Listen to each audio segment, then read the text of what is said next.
Hi hello and welcome back to our channel Anis media. இன்னைக்கு நம்ம என்ன பார்க்க போறோம் அப்படின்னா, அமெரிக்காவில் இருக்கக்கூடிய ஒரு நகை கடையில அரங்கேறிய கொள்ளை சம்பவத்தை பத்தி தான் பார்க்க போறோம். அமெரிக்காவின் கலிபோர்னியா மாகாணத்தில் இருக்கக்கூடிய சன்னிவேலில் இயங்கி வரும் புனேவை தலைமையிடமாக கொண்ட PNG ஜுவல்லர்ஸ் என்ற நகை கடையில் முகமுடி அணிந்து வந்த 20 பேர் கொண்ட கும்பல் ஒன்று நுழைந்து நகைகளை கொள்ளையடித்து சென்றுள்ளனர். இது குறித்து கடையில் பொருத்தப்பட்ட CCTV கேமராக்களை ஆராய்ந்ததில் 20 பேர் கொண்ட முகமுடி அணிந்த கும்பல் கடையின் கண்ணாடி கதவுகளை சுத்தியல்களால் உடைத்து கடைக்குள் நுழைகின்றனர். உள்ளே நுழைந்ததும் நகைகள் வைக்கப்பட்டுள்ள அனைத்து மேசைகளையும் உடைக்கின்றனர். நகைகள் வைக்கப்பட்டிருக்கும் ஒவ்வொரு மேசைக்கும் தலா ஒருவர் என கொள்ளையர்கள் அனைவரும் பிரித்து கொண்டு கொள்ளையடித்துள்ளனர். இந்த கொள்ளை சம்பவம் முழுவதும் வெறும் 3 நிமிடங்களுக்கும் குறைவாகவே நடந்துள்ளது. இதன் மூலம் இந்த கொள்ளை சம்பவம் முன்கூட்டியே திட்டமிடப்பட்டும் கடையினை நோட்டமிடப்பட்டும் செயல்படுத்தப்பட்டுள்ளது தெளிவாக தெரிகிறது. இருப்பினும் கொள்ளையடிக்கப்பட்ட நகைகளின் மதிப்புகள் பற்றிய தகவல்கள் இன்னும் தெரிவிக்கப்படவில்லை. PNG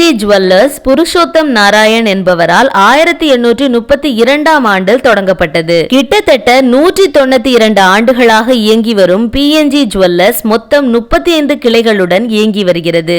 அவற்றில் 33 கிளைகள் இந்தியாவிலும் அமெரிக்காவில் ஒரு கிளையும் துபாயில் ஒரு கிளையும் செயல்பட்டு வருகின்றன. இந்த கொள்ளை சம்பவத்தில் ஈடுபட்ட கொள்ளையர்களை பிடிக்க காவல்துறையினர் முயற்சி செய்யும் போது அவர்கள் தாங்கள் வைத்திருந்த 4 சக்கர வாகனங்களை பயன்படுத்தி தப்பி சென்றனர். தப்பி செல்லும் போது காவலர்களை திசை திருப்ப கொள்ளையிட்ட நகைகளில் சிலவற்றை தெருக்களில் வீசி எறிந்தனர். அதன் பின்னும் காவல்துறையினர் அக்கும்பலை துரத்தி சென்று அக்கும்பலில் இருந்து 5 பேரை கைது செய்துள்ளதாகவும் மேலும் சந்தேகத்துக்குரிய நபர்களை தேடி வருவதாகவும் காவல்துறை கூறுகின்றனர். பின்னர் சிலிகான் வேலி அதிகாரிகள் இந்திய அமெரிக்கா சமூகத்தின் தலைவர்கள் மற்றும் உறுப்பினர்களுடன் ஒரு சந்திப்பை நடத்தினர். இந்த இந்திய நகை வணிகங்களை இலக்காக கொண்ட தொடர் கொள்ளைகளுக்கு விடையளிக்கும் வகையில் குற்றவாளிகளுக்கு எதிராக தீர்க்கமான நடவடிக்கைகள் எடுக்கப்படும் என உறுதியளித்தது. இந்த வீடியோ உங்களுக்கு பிடிச்சிருந்தனா லைக், ஷேர் அண்ட் சப்ஸ்கிரைப் பண்ணிக்கோங்க. நம்ம சேனல்ல போடக்கூடிய வீடியோஸ் எல்லாம் உடனுக்குடன் நோட்டிபிகேஷன்ஸா வர பக்கத்துல இருக்க பெல் ஐகானை கிளிக் பண்ணிக்கோங்க. தேங்க்ஸ் ஃபார் வாட்சிங். Stay tuned.